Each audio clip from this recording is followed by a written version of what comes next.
Bllokimi i një prej akseve kryesore rrugore po sjell pasoja të drejtpërdrejta për tregtarët e pikës së Shumicës në Korçë. Ata thonë se devijimi i qarkullimit drejt rrugëve alternative ka rritur ndjeshëm kostot e transportit, duke ndikuar në çmimin final të produkteve. Sipas tregtarëve, rruga në zonën e Gramshit është e pakalueshme për mjetet e tonazhit të rënd, duke i detyruar ata të ndjekin itinerare më të gjata përmes Përmetit, me dalje në Tepelenë e më pas në Sarandë. Kjo ka zgjatur ndjeshëm kohën e furnizimit, nga rreth 3 orë në mbi 5 orë me furgon, ndërsa për kamionët edhe më tepër. Bllokimi i rrugës ndikon shumë për ne si nga ardhma e mallit, rriten çmimet nga kostoja që do ketë makina, dhe me makina të shumta nga rruga është rrugë shumë e keqe dhe nga rruga e Gramshit, rrugë me gropa. Po tani për momentin do ndiqim rrugën e Përmetit, sepse këta është shumë problematike rruga. Me peshë nuk mund të vish, se bosh mund të kalosh, po me peshë është... Është rrugë e gjatë? Po shumë e gjatë.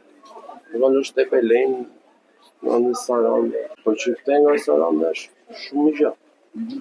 Se në krahasim me këte shkojnë gati për 3 orë, ande do shkosh për 5, për 6. Sa do me fugon, sa do mund të ish, dhe me kamion akoma dhe më shumë. Përveç kohës, bizneset përballen me rritje të shpenzimeve për karburant dhe dëmtime të mjeteve për shkak të gjendjes së amortizuar të rrugëve, veçanërisht në segmentin e Lozhanit, ku prania e gropave e bën qarkullimin të vështirë. Kosta në nafta, në makina, dhe demet e makinës. Ka rruga me gropa, kjo e Lozhanit ka është destinacioni që është shumë keq me gropa. A ndikon kjo në rritjen e çmimeve të produkteve, të prodhimeve që ushisin? Po, normal.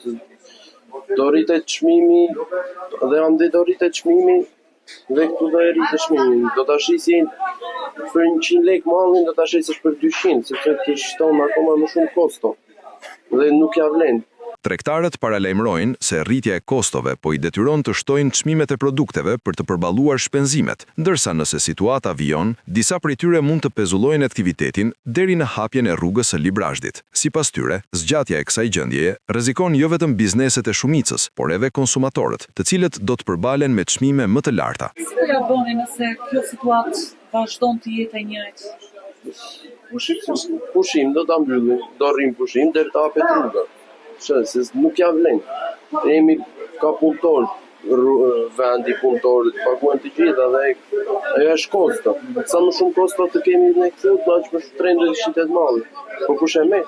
Në pritje të një zgjidhjeje, tregtarët kërkojnë ndërhyrje të shpejtë për rikthimin e qarkullimit normal në këtë aks të rëndësishëm. Ata paralajmërojnë se çdo vonesë më tejshme do të thellojë vështirësitë ekonomike, duke rënduar zinxhirin e furnizimit dhe çmimet për konsumatorët dhe zonat përreth.